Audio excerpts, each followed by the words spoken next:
Sacred spectacle Naropa, one of Ladakh's grandest celebrations.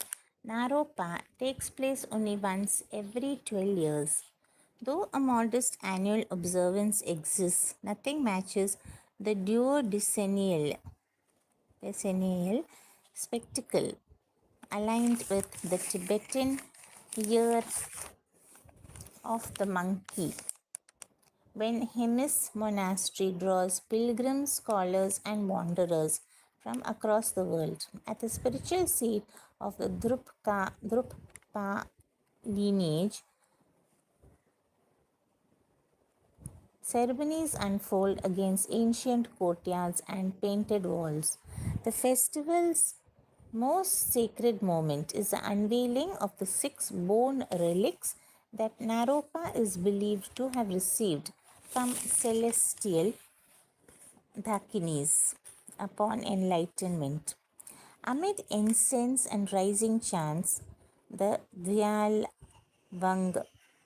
Yalvang, the G may be silent there in front, the Yalvang Druppa dons the relics, a crown, necklace, earrings, anklet, bangle, and Serel sash becomes a living conduit of blessings. Equally striking is the unfurling of a colossal Singh Tangka of Amitabha, 60 feet of blazing color revealed only for this occasion. As Thinless Dorje, a descendant of the Drupka lineage, puts it, I first attended the festival as a child with my grandparents. Today I understand its true meaning and the reverence it holds. Often called the Himalayan Kumbh, Naropa is heralded by solemn progressions and shondol dances, a luminous reminder of how faith shapes culture and how culture in turn keeps faith alive, as Shikha Tripathi tells us in her write-up. And then we have street secularism, Bada Mangal. Beyond the spectacles of the Kumbh, Uttar Pradesh's festival life unfolds in quieter rhythms. Street processions, temple fairs, seasonal rites, and neighborhood feasts.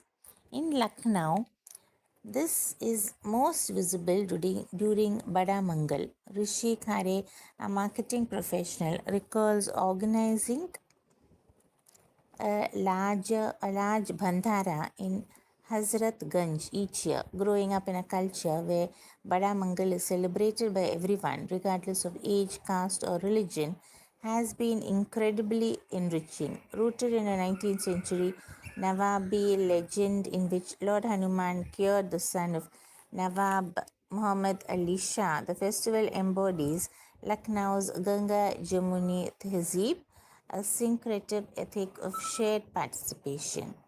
And every Tuesday in Jeshta, pavements become dining halls, tinted streets bloom with color, and vast bandharas feed thousands without distinction. As Lucknow urbanized, Bada Mangal expanded from modest temple rituals to city-wide processions. Researchers described it as a reaffirmation of Lucknow's shared civic identity, with participation cutting across religious lines as Muslim, Sikh, and Christian residents join in organizing or managing logistics. As Kari notes, the rituals are inseparable from social acts of hospitality and public volunteering that reinforce localized secularism, as Tanisha Saxena says in her write-up. She also says in another write-up, Ancestral Inquiry, Daisom Sandra. Purulia in West Bengal hosts an ancient and largely undocumented Santal tradition each Buddha Purnima atop Ayodhya Hill. On this day, researchers Subhomoy Roy says men from Santal villages across Bengal and in earlier times from as far as Bangladesh, Nepal, and Bhutan undertake long journeys to gather on a plateau atop a hill known as Sultan Tandi. The centuries old festival called Daisom Sandra survives through oral transmission alone. At its heart is a dong sering, a long song that evokes Mount Ajodhya. Morning begins with communal hunting in the surrounding forests. Whatever is caught is cooked in huge pots and shared. Without having come to Ayodhya Hill, a Santal boy is not fully recognized as a Santal man. And then we have embodied fate, the use of Baba Nasib Uddin Ghazi, often framed through postcard landscapes. Jammu and Kashmir's deeper identity resides in its cultural and spiritual life. Beyond familiar festivals are the URS, the death anniversary of a Sufi saint. One such gathering is the use of Baba Nasibuddin Ghazi. Central to the Urz is Dhambil, a rhythmic ritual understood as a form of remembrance, an embodied zikr. Devotees gather as incense coils upwards. Drums steady the breath, and slow repetitive movements take hold. The dance is our way of remembering the saint, says Gulam Nabi, a local devotee. Our elders taught us that Dhambil is not about showing skill, it's about offering your body and breath to fate.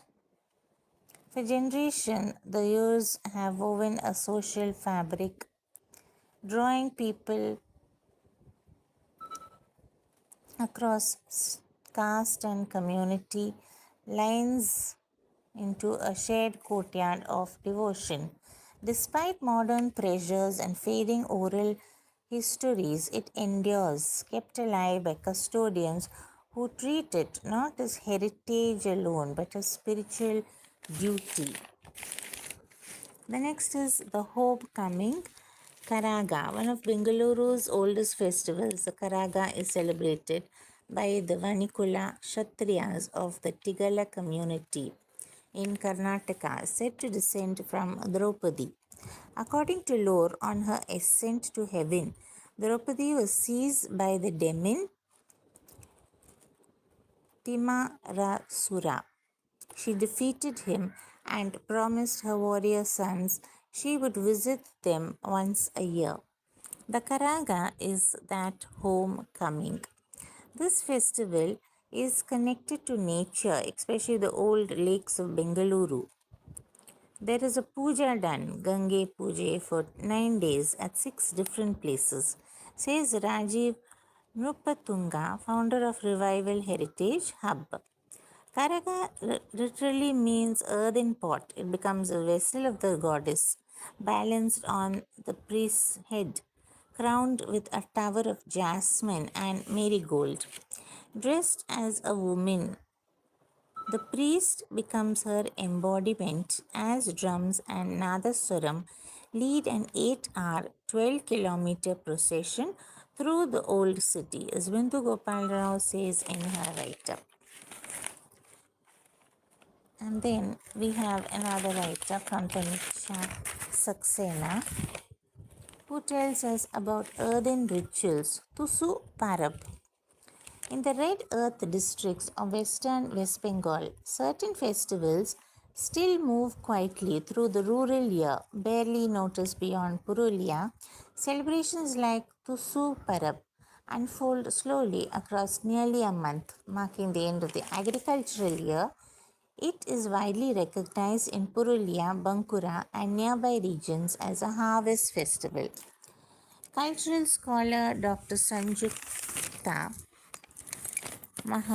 Mahato calls it a ritual pause, a moment when the work of the fields yields to reflection, gratitude, and collective expression. It begins in late Agrahayan and ends on Puksh Sankranti. At the center is Tusu, imagined as a young girl or goddess made from bamboo, straw, rice husk, and flowers, crafted not from stone or metal but from materials drawn directly from the agricultural landscape. Notes researcher Subhomoy Roy. She is not formally worshipped but revered rather than idolized, soon to return to the land she came from. After that, the festival shifts into Tusu Gan, songs sung by women and girls in courtyards, by ponds, or along village paths. Dr. Ranjan Kumar Singh describes these as oral archives carrying emotion and memory for communities whose histories are seldom written. On Puksh Sankranti, Tusu is immersed in water. Rice husks scatter, flowers sink, and the festival closes with the ritual completion of labor and the acceptance of cyclical return. Anisha Saxena has also told us about two other things, two other items. One is festival folklore by Guga called Guga Nomi. So Punjab often feels like a land living in perpetual festivity beyond Lohri and Baisakhi. Quieter observances shape this rhythm like Guga Nomi, dedicated to Guga Pir or Guga Jaharveer, invoked across Punjab, Haryana, and Rajasthan for protection from snake bite. Historian Sumail Singh Sidhu notes that Guga, linked to Chauhan lineage, is believed to have ruled Dhadreva in present day Rajasthan during the 12th century. Legend blends his royal birth with Gorakhnath's yogic influence, recasting him from warrior king to serpent sovereign who defeated Takshak, king of snakes. In Punjab, his memory gathers crowds at village fairs, especially in Nanakot near Patiala especially in Nenakot near Patiala. The rituals remain agrarian and intimate. Lassi poured into snake holes, savian simmered in milk offered first and only then shared. Then we have cooling down Jur Sutal. In Bihar, on the first day of Maithili New Year, Jur Sital is marked by water trickling onto thresholds. Elders' foreheads, grains, utensils, plants, and animals.